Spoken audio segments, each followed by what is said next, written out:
Olá, pessoal, seja muito bem-vindo ao meu canal. Eu sou Fernando Noble, psicólogo, terapeuta, um estudioso do conhecimento humano. E você está no quarto vídeo de uma série que eu intitulo Encontro. Então, se você ainda não assistiu aos outros vídeos desta série, eu te dou duas opções. Ou continua nesse vídeo e depois vai lá assistir os três primeiros na sequência, ou pare esse vídeo, vai lá e começa desde o começo. Bom, logo de cara eu faço aquele apelo, aquele pedido que é comum aqui no YouTube, que você curta esse vídeo para que o YouTube entenda que esse conteúdo é relevante e possa entregar para mais pessoas. Compartilhe com os seus amigos, se inscreva no canal se você não é inscrito, porque quanto mais inscritos também a gente consegue aí ter uma melhor pontuação no YouTube. E é claro, quanto mais inscrito, a gente fica muito mais animado para produzir mais vídeos, né? Porque se a gente tem pouco inscrito no canal, a gente vai entender que de repente o conteúdo que a gente está produzindo não é legal, que não agrada, e aí isso acaba de alguma forma desestimulando a continuidade da produção, tá? E também uma coisa que eu nunca pedi aqui, e é importante, sobretudo quando nós estamos numa série, que você acione o sininho. Aciona aí o sininho que está em alguma parte aí no canto abaixo do vídeo. Por quê? Porque você acionando o sininho, assim que eu posto um novo vídeo, você é avisado pelo YouTube que tem vídeo novo no canal, tá? Então, às vezes a gente até manda mensagem para os contatos para avisar que chegou vídeo novo, sobretudo, por exemplo, dessa série. Mas se você tiver com o seu sininho lá acionado, o YouTube faz esse serviço pela gente, e isso, querendo ou não, ajuda bastante, porque se tem uma coisa que a gente tem é vida corrida, e às vezes nem sempre dá tempo da gente ficar avisando as pessoas que tem vídeo novo no canal.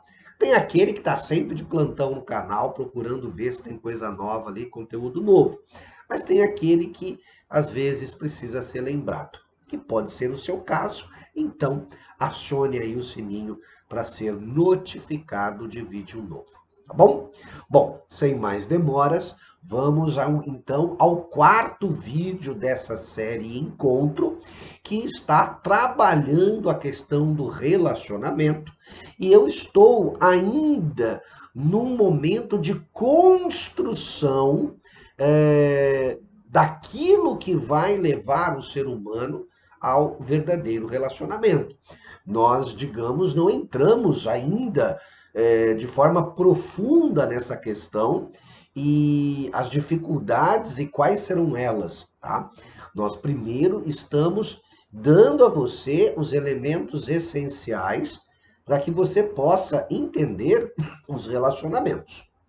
Bom, nesse vídeo aqui, eu quero falar especificamente do desenvolvimento e da personalidade humana, tá? Para que você possa entender como é que uma pessoa se constitui. Porque de acordo com a forma como ela se constitui, ela vai depois aplicar essa forma de ser dela nos seus relacionamentos, nos encontros que ela vai estabelecer ao longo do tempo, né? Então, se você sabe como uma pessoa mais ou menos se desenvolve e funciona, você vai saber como melhor lidar com esta pessoa. Bom, então, fala-se muito em personalidade, só que em psicologia nós vamos encontrar diversos teóricos, diversos autores, que cada um vai definir personalidade de uma forma, cada um vai definir o desenvolvimento de uma pessoa. Cada um dentro da sua abordagem, dentro da sua forma de enxergar o mundo, dentro da sua experiência de ser humano, vai desenvolver uma sequência para o desenvolvimento humano e, consequentemente, para a personalidade. Eu, particularmente, gosto muito de uma linha da psicologia que se chama socionomia, que é mais conhecida com o nome de psicodrama. O psicodrama é uma parte dessa ciência maior, socionomia. Então, muitos estudantes de psicologia ou de desenvolvimento humano conhecem muito mais com o nome de psicodrama do que propriamente dito com o nome oficial, que é socionomia. Como eu disse, o psicodrama é uma parte dessa ciência maior, que é a socionomia, tá? Porque a socionomia, só para você ter uma ideia, abrindo um parênteses aqui, ela é composta de três grandes partes. Então, a psicoterapia de grupo, o psicodrama e a socioatria, tá? Então, a psicoterapia de grupo, como o próprio nome diz, é o trabalho que é feito com os grupos. A sociatria seria aquilo que Moreno designa como a cura da humanidade, como nós fazermos para trabalhar as questões relacionais para que obtenhamos a cura. E o psicodrama é a parte prática, vamos assim dizer. Psicodrama, por que psicodrama? Porque a palavra drama vem do teatro, né? Vem da ação. E o psicodrama é uma terapia, é uma linha terapêutica que trabalha essencialmente com técnicas de teatro. Ele trabalha essencialmente com a dramatização para compreender o mundo interno do ser humano. É uma linha quase que, eu diria que oposta à psicanálise, que é a mais conhecida de todas as linhas, de todas as abordagens em psicologia, é uma ciência própria, né? E a psicanálise ela trabalha muito com o conceito da fala, muito com o conceito da elaboração das ideias, né? Deixar com que o indivíduo, com que o analisando, vá elaborando os seus pensamentos e deixa com que o inconsciente se manifeste através da fala e o psicanalista, né, o analista, ele fica ali esperando aquilo que nós chamamos de ato falho em psicanálise, para que o analista possa ir indagando, analisando, né, esse paciente, vamos assim dizer, mas o termo correto é analisando, cometa esses atos falhos para que a gente possa abordá-lo e confrontá-lo com alguma questão, com alguma pergunta. Já em psicodrama, nós trabalhamos esse mundo interno através das dramatizações, porque nós acreditamos que na fala, o ego ele pode controlar a nossa fala, né? O nosso subconsciente ele pode, através do consciente, a gente pode ir controlando o nosso inconsciente. Ou seja, eu vou ordenando, eu penso primeiro antes de falar, eu arquiteto primeiro o que eu vou falar para que eu não fale besteira. Mas de vez em quando eu estou falando e aí acontece o famoso ato falho, que é aquela perda da consciência, e aí é onde, para o analista, isso é um prato cheio, é material para estudo. Já em psicodrama, a gente prefere o teatro, a gente prefere a dramatização, porque dramatizando é como se eu bloqueasse o meu consciente, eu deixasse o meu inconsciente vir mais à tona. Eu não tenho tanto controle da ação, né? Então, são abordagens diferentes. Eu me identifico muito mais com o psicodrama, com a socionomia.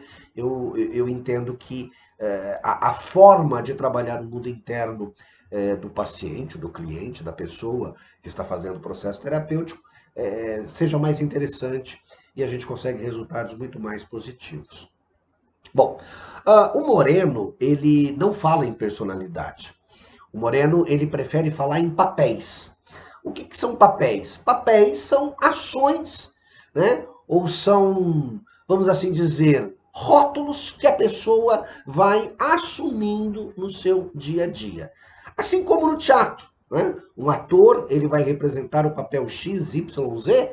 Moreno parte do princípio que nós, seres humanos, somos atores e que nós vamos representar durante a nossa vida vários papéis. Então nós vamos representar o papel primeiro de filho, possivelmente nós vamos representar o papel de mãe, o papel de pai, o papel de esposo, o papel de esposa, o papel de irmão, o papel de amigo, o papel profissional, seja ele, você tem aí a sua profissão, você tem aí a sua atividade de trabalho, então você representa, por exemplo, o papel de um balconista, você representa o papel de um caixa, o papel de um policial, de um médico, de um advogado, de um psicólogo, de um apresentador de programa no YouTube, enfim, você vai ter vários papéis que você vai exercer no seu dia a dia. Existem os papéis que nós chamamos papéis dramáticos, que são esses que eu acabei de falar. Existem também os papéis psicossomáticos, né? O papel, por exemplo, de doente. Você sabia que o doente é um papel? Né? O papel da pessoa com dor de cabeça. Isso também é um papel. São os papéis que nós chamamos de psicossomáticos. Você tem o papel daquele que se alimenta, o papel daquele que. Os famosos papéis biológicos, né? O papel de urinador, o papel de defecador, o papel. Enfim, são vários os papéis e a gente classifica em.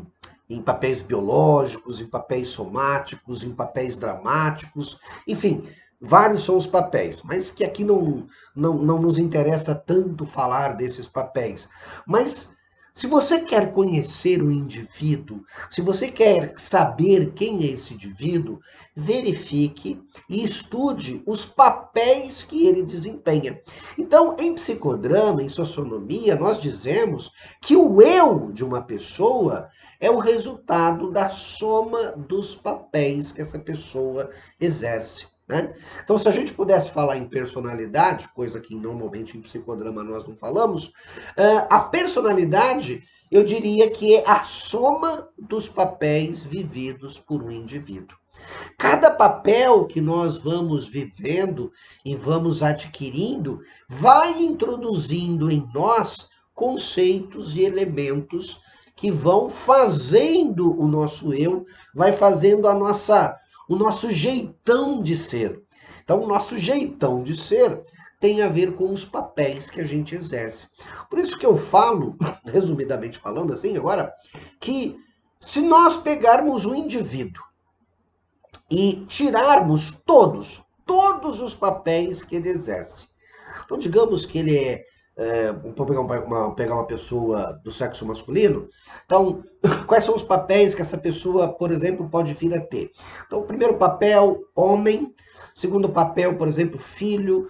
Terceiro papel, por exemplo, amigo, marido, profissional, não sei, advogado. Enfim, vamos colocando vários papéis nessa pessoa. Se eu for tirando um por um, eu vou aos poucos descaracterizando essa pessoa. E vou chegar a um determinado momento onde eu vou tirar todos os papéis dessa pessoa e aí o que ela é de verdade vai desaparecer. Então, esse eu da pessoa só tem sentido de ser se ela tiver esses papéis. Então, o eu de uma pessoa, a gente diz que ele emerge dos papéis que essa pessoa desempenha, que essa pessoa vive. Porque se eu tirar todos os papéis dessa pessoa, o eu dela desaparece.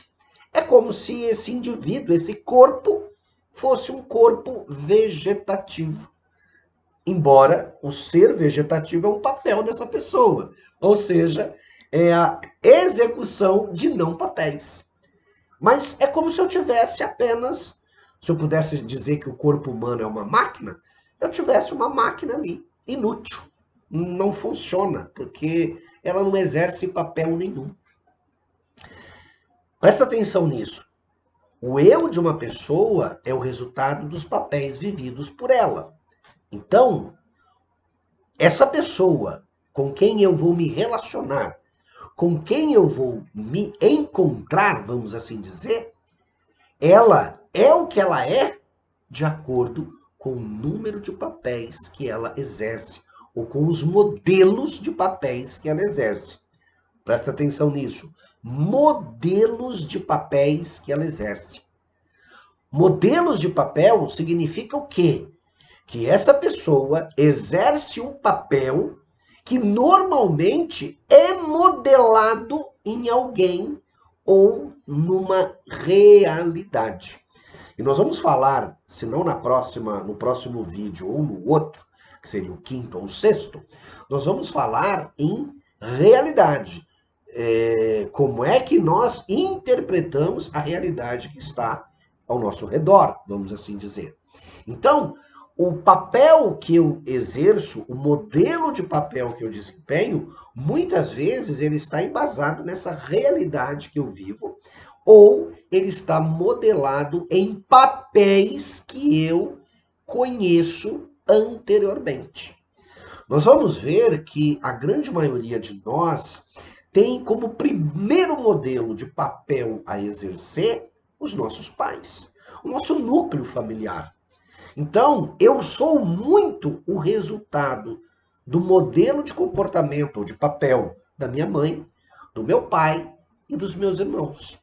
Mas muito mais da minha mãe e do meu pai.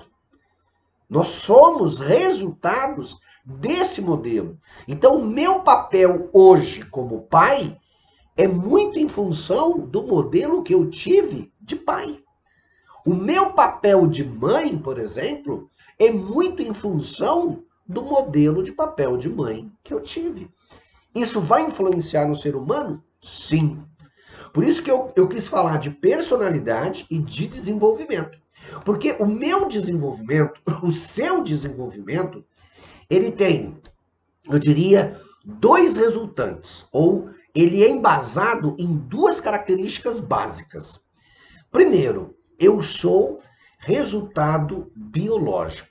O meu desenvolvimento, ele é muito de herança biológica que eu vou receber do meu pai e da minha mãe. Se você não quiser falar em pai e mãe, porque aqui eu preciso ter claro que muitas pessoas não conheceram suas mães biológicas e não conheceram seus pais biológicos. Tem pessoas que foram educadas por terceiros, ou por aqueles que o adotaram, ou por aqueles que fizeram o papel de.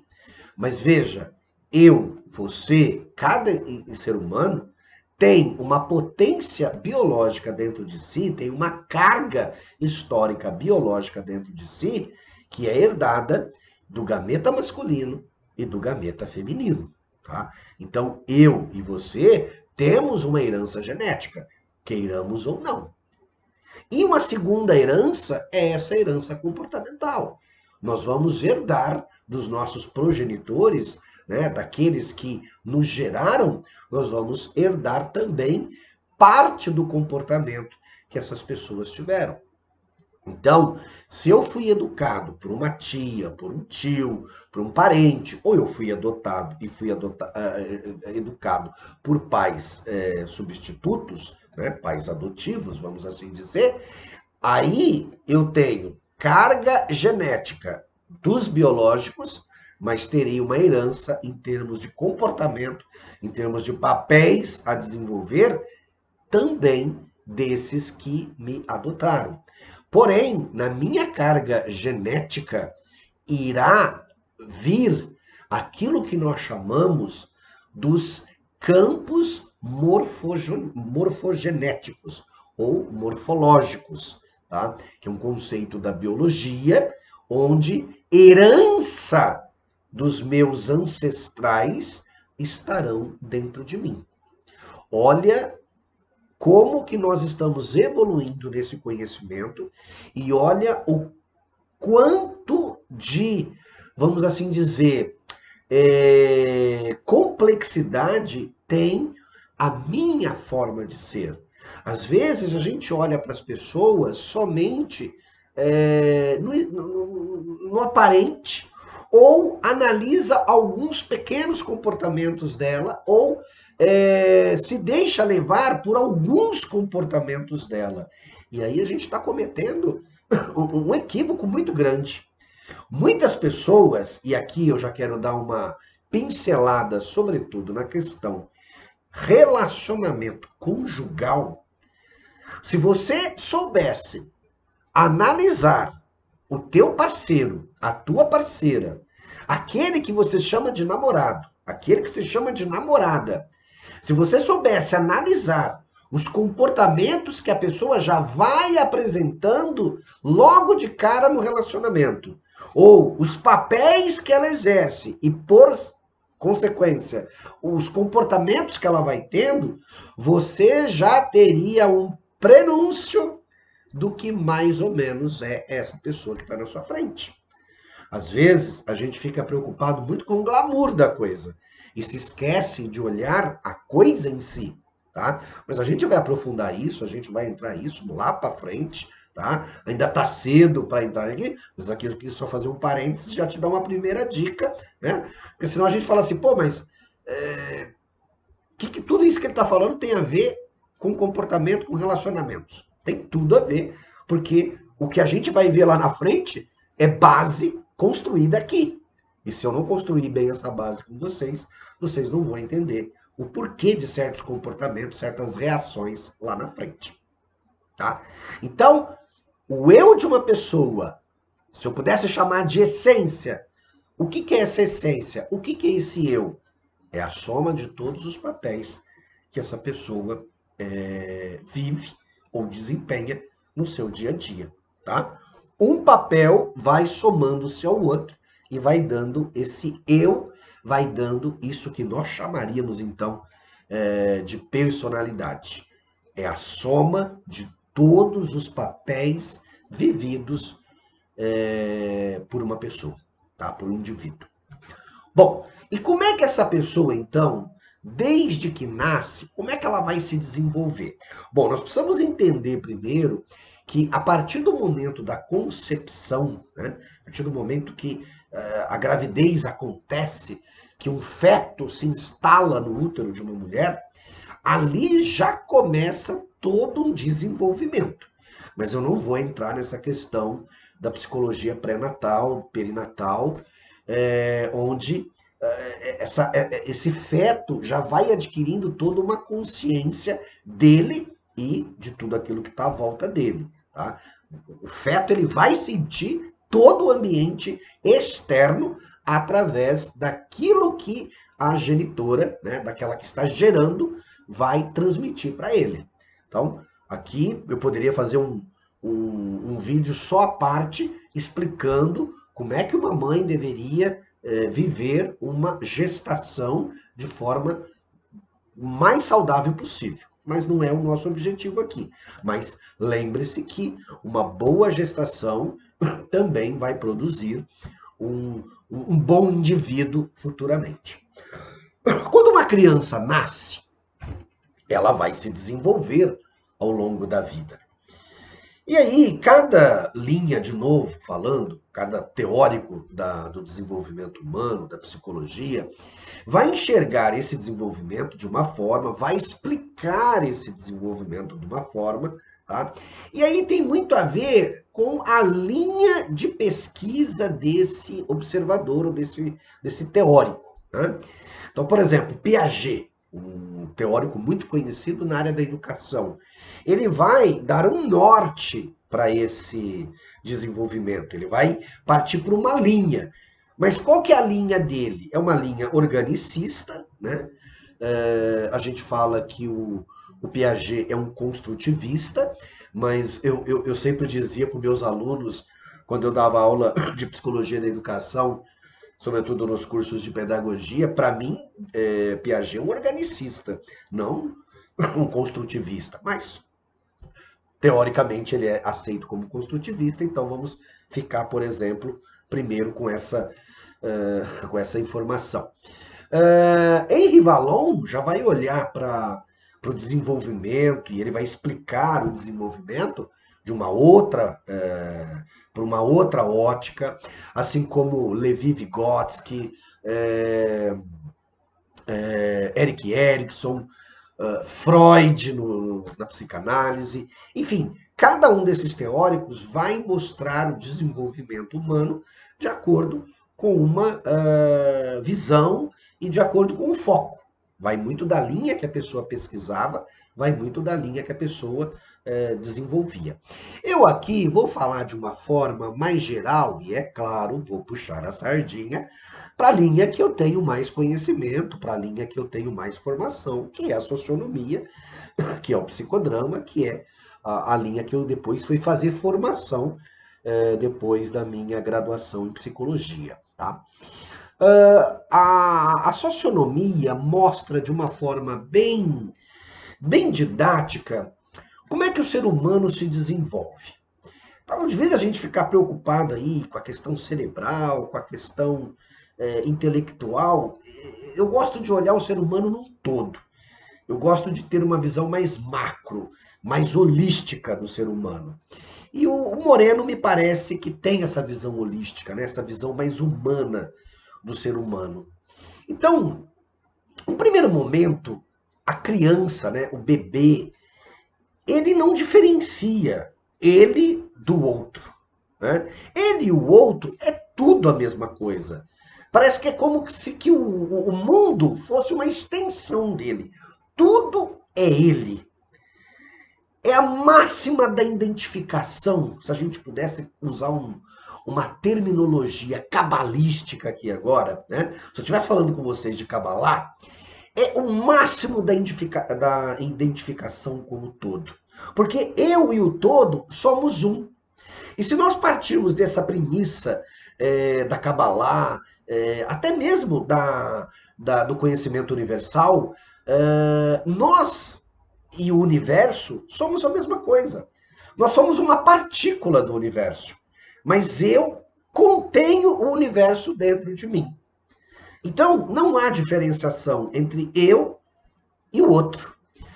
Martin Buber vai falar em indiferenciação do eu e do tu, onde eu sou eu mesmo e o tu é todos os outros. Tá? O tu é com quem eu estou me relacionando. E nós vamos perceber que o relacionamento ele é sempre focal.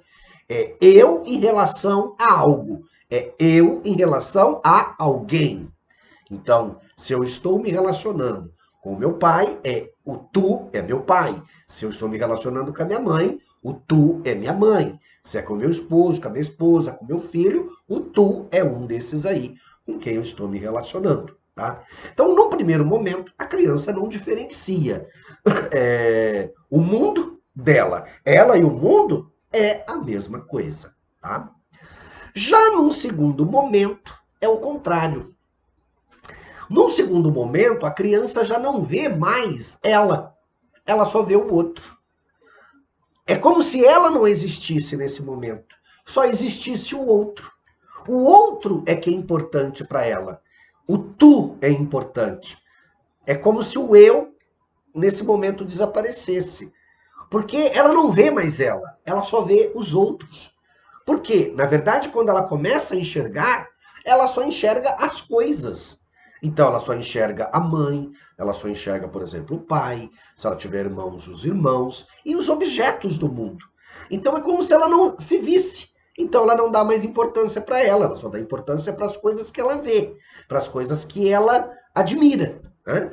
Então, é como se ela parasse de ver ela para ver os outros. Já no terceiro momento, ela larga esse ponto de vista do outro e passa a ver ela.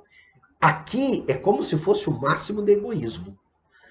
Ela só enxerga ela não enxerga mais o outro. Ela é ela, o outro é o outro, mas o que vale é ela. Tudo é em função dela. É como se fosse o inverso agora, né? Antes ela só enxergava o outro e não tinha olho para ela. É como se ela não existisse. Agora é o contrário. É como se tudo que existisse só existisse em função dela. Isso aqui é muito importante quando a gente for falar sobre a interpretação da realidade, tá, pessoal?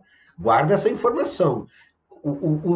Tudo que existe só existe em função de mim. E isso vai fazer toda a diferença para você entender a interpretação da realidade. Num quarto momento, essa criança vai passar a enxergar ela e o outro, sabendo quem é ela e quem é o outro. Só que só existe ela e só existe o outro. A criança não consegue, ou o indivíduo não consegue, por exemplo, entender o outro. Assim como o outro não consegue entender ela. Então nós dizemos aqui que não consegue, o indivíduo não consegue fazer a inversão de papéis. Para assim, num quinto momento, esse indivíduo conseguir enxergar ele, o outro, ele e o tu, eu e o tu, e aí sim eu consigo me colocar no lugar do tu. E, consequentemente, o tu provavelmente vai conseguir se colocar no meu lugar.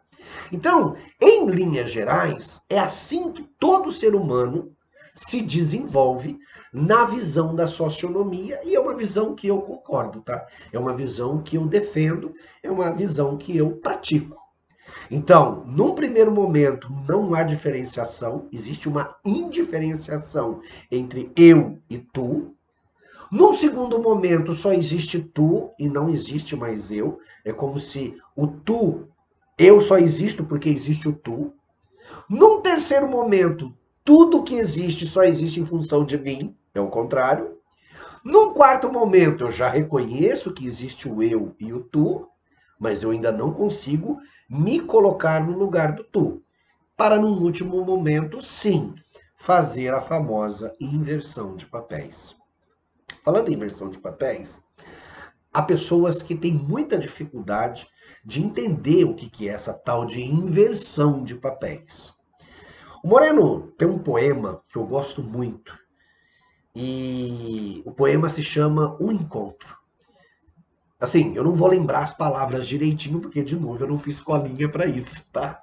Uh, mas o poema diz mais ou menos assim: o encontro, olho no olho, face a face. E quando estiveres diante de mim, arrancarás o teu olho e me darás. Eu arrancarei os meus e darei a você. Você colocará os meus olhos no lugar dos teus, e eu colocarei os teus no lugar dos meus. Assim, te verei como você se vê, e você me verás como eu vejo. Entende isso?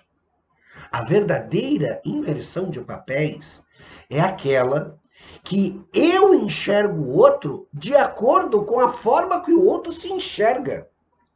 A grande maioria de nós faz inversão de papéis olhando para o outro com o nosso olhar. Aí eu não faço inversão de papéis.